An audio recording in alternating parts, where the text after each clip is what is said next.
When Jim was speaking, he mentioned that he doesn't come across many requests for assisted suicide.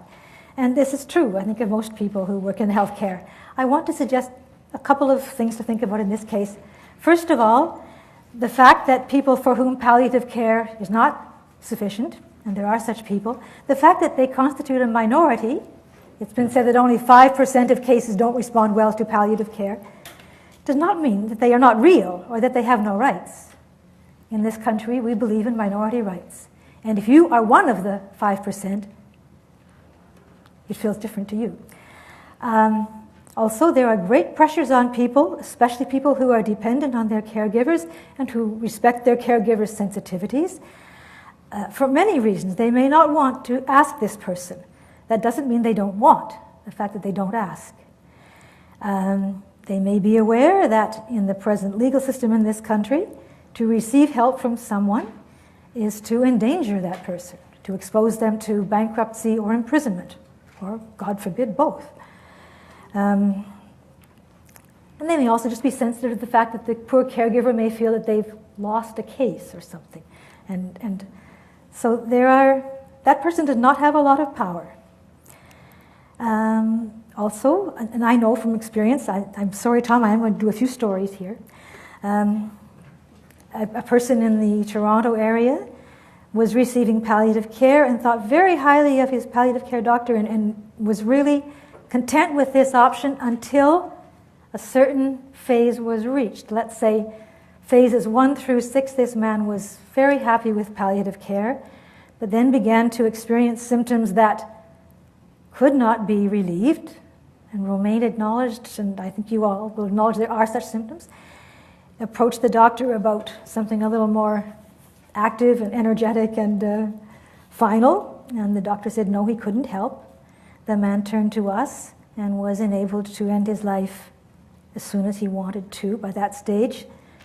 And because he was receiving hospice care, there wasn't a problem getting a death certificate. He called the doctor came, had tea with the family, signed the certificate. That doctor never knew how that man died. That doctor probably thought that he had just happened to die that day and that he had been, until his last moments, satisfied with palliative care. It was not true. A woman who was a member of another Toronto-based organization was talking to me once at a tea about her husband's death. She actually had this same doctor, her husband did rather, and hadn't liked him quite so well. They hadn't had such a good meeting of minds. But again, when he became dissatisfied with palliation, asked for something to stop it right now, was told he could not have it, so he refused food and fluids. And I don't know how long that case took, but I know of another case from one of our members where her father did this, and he did occasionally take some liquids, I guess to wash some pills down or for ice chips or something. He lived 7 weeks. Would rather not have. The World Health Organization has said in a publication, I think it's called Cancer Care and Pain Relief, that no country should consider legalizing assistance with dying until palliative care is available to every one of its citizens. This sounds like an obvious truism. Well, of course, we all say. And yet, there are several assumptions behind this, 2 anyway. One is that palliative care and aid in dying are sort of mutually exclusive. People pick one or the other. And this I don't think is true. I think many people, like this man I told you about, are happy with palliative care, phases 1 through 6, but they see 7 and 8 coming. They have a pretty good idea of what it's like, and they say, no, I would like a hastened death as the final step in this process. So they're not mutually exclusive at all. And the experience in Oregon, I think, where many people who have been receiving hospice care think like this man. They say, okay, it's been wonderful, you guys are great, but now it's over and I would like to exit quickly. It's also assumed that, this was in one of my quarterly retorts, and I forget the second half of it. I'll go on. You can read it later. It has been often suggested that you can have these nice conversations with your family, these tying up of loose ends and final goodbyes and prayers with your granddaughter and so on, that palliative care makes this possible. It's actually even easier and more feasible and more likely to happen. If you plan your death and choose it, you can tell your friends and your family that you would like to meet with them on a certain date. You can even negotiate it. Much more is within your control, is it not? I think so. I think so. So yes, it's wonderful, but it's even easier if you are making the choices and calling the shots. Romaine mentioned a poll, which was interesting and did what a lot of these things do. It indexed the poll, it divided people up. People were asked to say what they thought of people dying for reason A. Was this okay? 68% yes. Reason A is okay. I will let that man die for that reason. That's fine by me. A smaller percent said, what if the man is dying for reason B? Oh, no. Fewer people thought that they would permit the man to die for that reason. Is it not kind of strange that we look upon someone who is deciding about the end of their life and say, oh, I don't think you've suffered quite enough. I want to see you wriggle on the hook a little more. You're not quite wretched enough yet. You must stay. I find that somewhat grotesque. Talking back again about pressures, why people think that people shouldn't be allowed to go, especially other people anyway. There is in our whole culture a certain Puritanism, Calvinism, a scorn for anything we consider decadent or sybaritic. For instance, the man in Oregon, was it David Pruitt? Was that his first? Pruitt, the man who woke up. When I was reading about him, to write about him in the newsletter, I learned that he had some kind of cancer that affected his, I think it was throat cancer or something like that. And anyway, he was definitely suffering, and he had decided to use the Oregon law, but he didn't tell his brother about his decision because he didn't want his brother to think that he was taking the easy way out. We actually put people under terrible pressure to hang on. We have this, I guess Bush would call it the culture of life. It's an assumption that we have a duty to live. I expect it goes back to the days when, well, a lot of it is inbred. It's an instinct. It's not just a cultural thing. We have a strong instinct. It's what kept us alive during famines and sieges and things like that. But there is also this assumption that we must live, and I think it was Tom, you spoke about the state's interest in protecting life. Did you say that? No, I said the theory in law is the state's life interest. Okay. That's the principle in law. Okay.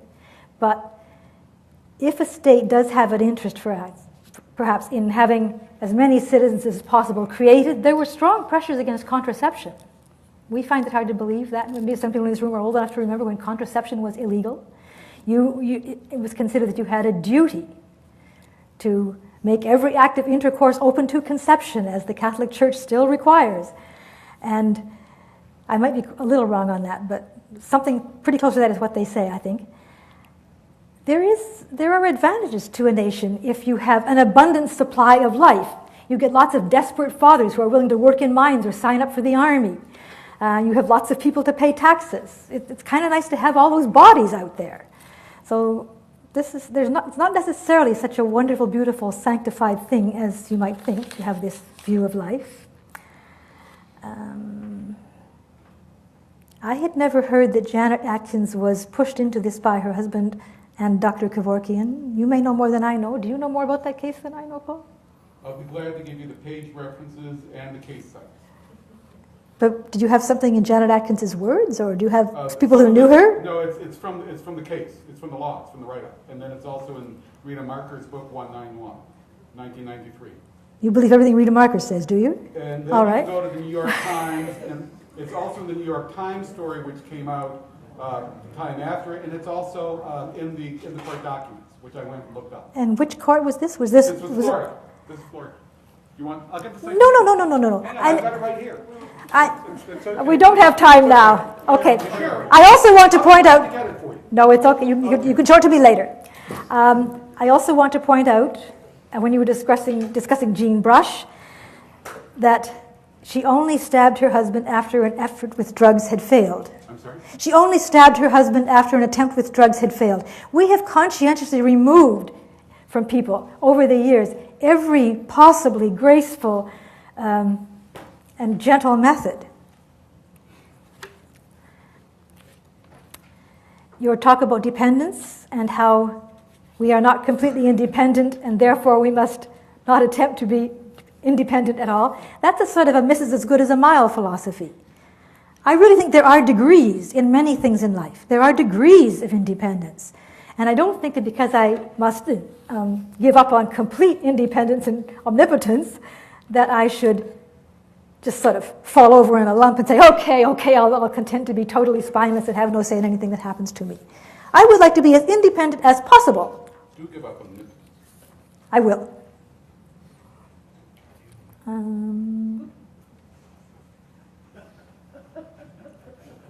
Your discussion of the Dutch doctors, in which you said that it was strange that the people who had not collaborated with the Nazis began to respect people's wishes for death,